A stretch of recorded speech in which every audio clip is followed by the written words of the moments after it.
എല്ലാവർക്കും ഇന്നത്തെ ഈ വീഡിയോയിലേക്ക് സ്വാഗതം. ഇന്ന് നമ്മൾ ഉണ്ടാക്കാൻ പോകുന്നത് ഫിഷ് മോളിയാണ്. ഫിഷ് മോളി ഒരു അടിപൊളി റെസിപ്പി തന്നെയാണ്. ഫിഷ് മോളി നമുക്ക് ഒത്തിരി കോമ്പിനേഷൻ ഉണ്ട്. പാലപ്പം, ഇടിയപ്പം, ചപ്പാത്തി, പൊറോട്ട, അങ്ങനെ പലതും. ഇന്ന് നമ്മളിവിടെ പാലപ്പവും ഫിഷ് മോളിയുമാണ് ഇവിടെ കോമ്പിനേഷൻ ആയിട്ട് എടുക്കുന്നത്. ഇതിൻ്റെ ഇൻഗ്രീഡിയൻസ് എന്തൊക്കെയാണെന്നും ഇതെങ്ങനെയാണ് ഉണ്ടാക്കിയെടുക്കുന്നതെന്നും നമുക്ക് നോക്കാം. ഫിഷ് മോളി ഉണ്ടാക്കാനായിട്ട് ഏറ്റവും ആദ്യം നമ്മൾ മീൻ മാരിനേറ്റ് ചെയ്തൊന്ന് വറുത്തെടുക്കും. അതിനുശേഷം വറുത്തെടുത്ത മീൻ കറി റെഡിയാക്കി കറിയിലേക്ക് നമ്മൾ മാറ്റും. ഇവിടെ നമുക്ക് മീൻ വറുത്തെടുക്കാനുള്ള ഇൻഗ്രീഡിയൻസ് ഒന്ന് പരിചയപ്പെടാം. ഇവിടെ നമ്മൾ 3/4 കിലോ തിലോപ്പിയാണ് ഫിഷായിട്ട് എടുക്കുന്നത്. അതുപോലെ 1/4 ടീസ്പൂൺ മുളക്, 1/4 ടീസ്പൂൺ മഞ്ഞൾപ്പൊടി, അതുപോലെ ആവശ്യത്തിന് ഉപ്പ്, പിന്നെ 1/4 ടീസ്പൂൺ കുരുമുളക് പൊടിയും നമ്മളിവിടെ എടുക്കുന്നുണ്ട്. നാരങ്ങയുടെ നീര് 1-2 ടീസ്പൂൺ ഇവിടെ എടുക്കുന്നുണ്ട്. ഇനി നമുക്ക് എടുത്തു വെച്ചിരിക്കുന്ന മുളക് പൊടി, മഞ്ഞൾപ്പൊടി, ഉപ്പ്, കുരുമുളക് പൊടി, അതുപോലെ 1-2 ടീസ്പൂൺ നാരങ്ങ നീരും കൂടെ ആഡ് ചെയ്ത് ഈ മീൻ നന്നായിട്ടൊന്ന് കോട്ട് ചെയ്തെടുക്കാം. ഇതിൻ്റെ ബെസ്റ്റ് ടേസ്റ്റിനായിട്ട് ഓവർനൈറ്റ് മാരിനേറ്റ് ചെയ്ത് വെച്ച് അടുത്ത ദിവസം എടുത്ത് വറക്കുന്നതാണ് ഏറ്റവും നല്ലത്. അല്ല എങ്കിലും കുഴപ്പമില്ല.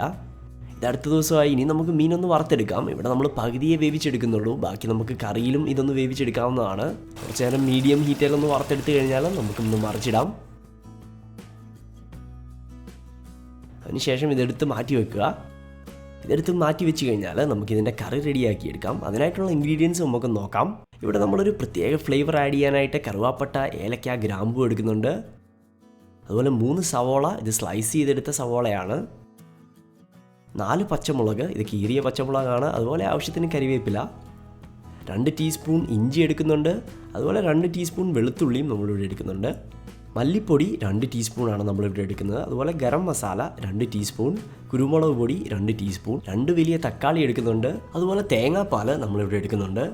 1 കപ്പ് 1-ാം പാലും 1/2 കപ്പ് 2-ാം പാലുമാണ് നമ്മളിവിടെ എടുക്കുന്നത്. ഏറ്റവും അവസാനം കടുക് പൊട്ടിച്ച് ചേർക്കാനായിട്ട് നമ്മളിവിടെ ആവശ്യത്തിന് ചെറിയുള്ളി, വറ്റൽമുളക്, കരിവേപ്പില, കടുക് നമ്മളിവിടെ എടുക്കുന്നുണ്ട്. അതുപോലെ ആവശ്യത്തിന് എണ്ണയും ഉപ്പും നമ്മളിവിടെ എടുക്കുന്നുണ്ട്.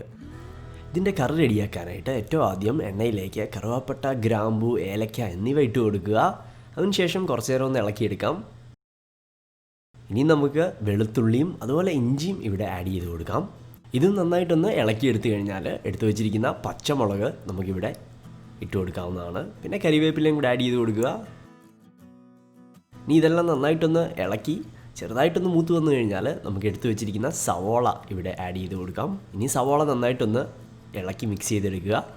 സവോള ചെറുതായിട്ടൊന്ന് വഴണ്ട് വന്നു കഴിഞ്ഞാൽ നമുക്ക് എടുത്തു വെച്ചിരിക്കുന്ന മല്ലിപ്പൊടി, ഗരം മസാല, അതുപോലെ കുരുമുളക് പൊടിയും കൂടെ ഇവിടെ ആഡ് ചെയ്ത് നമുക്കൊന്ന് ഇളക്കിയെടുക്കാം.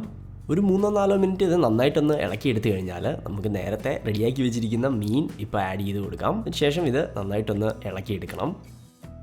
അതുപോലെ ഇവിടെ ആവശ്യത്തിന് ഉപ്പും കൂടെ ആഡ് ചെയ്ത് കൊടുക്കുക. അതിനുശേഷം ഒന്ന് മിക്സ് ചെയ്തെടുക്കുക.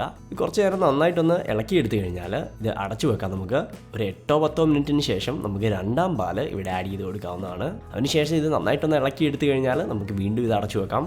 ഇനി ഒരു 10 മിനിറ്റ് നമുക്ക് മീനൊന്ന് വെന്ത് വരാനായിട്ടും അതുപോലെ മസാലയൊന്ന് പിടിക്കാനായിട്ടും വെയിറ്റ് ചെയ്യാം. അതിനുശേഷം തുറന്ന് നമുക്ക് തക്കാളി ആഡ് ചെയ്ത് കൊടുക്കാവുന്നതാണ്.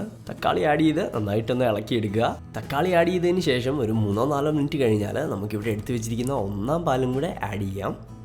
അതിനുശേഷം ഇവിടെ ആവി വന്നു കഴിഞ്ഞാൽ നമുക്ക് ഗ്യാസ് ഓഫ് ചെയ്യാവുന്നതാണ്. ഇവിടെ നമ്മുടെ ഫിഷ് മപ്പാസ് ഏകദേശം റെഡിയായി. ഇനി ഒരു ലാസ്റ്റ് സ്റ്റെപ്പ്, ഇത് ഓപ്ഷണലാണ്, ഇത് വേണമെങ്കിൽ മാത്രം ചെയ്താൽ മതി. കടുകൊന്ന് പൊട്ടിച്ച് ചെറിയുള്ളിയും കരിവേപ്പിലയും അതുപോലെ വറ്റൽമുളകും കൂടി ആഡ് ചെയ്ത് ഇത് നമുക്ക് കറിയിലേക്കൊന്ന് ആഡ് ചെയ്ത് കൊടുക്കാം. ഇതിവിടെ ആഡ് ചെയ്ത് കഴിഞ്ഞാൽ നമ്മുടെ ഫിഷ് മോളി ഇവിടെ റെഡിയായി കഴിഞ്ഞു. ഇന്ന് നമ്മൾ ഉണ്ടാക്കിയ ഫിഷ് മോളി എല്ലാവരും കണ്ടല്ലോ എങ്ങനെയാണ് ഉണ്ടാക്കുന്നതെന്ന്. ഇതൊരു അടിപൊളി റെസിപ്പിയാണ്. ഇത് ടേസ്റ്റ് ചെയ്യാനായിട്ട് നമുക്കിന്നൊരു ഗസ്റ്റ് ഉണ്ട്. നമുക്ക് ഗസ്റ്റിനോട് ഇത് ടേസ്റ്റ് ചെയ്തിട്ട് എങ്ങനെയുണ്ടെന്ന് ചോദിക്കാം. ചെയ്തിട്ട് നമുക്കിത് എങ്ങനെയുണ്ടെന്ന് നോക്കാം.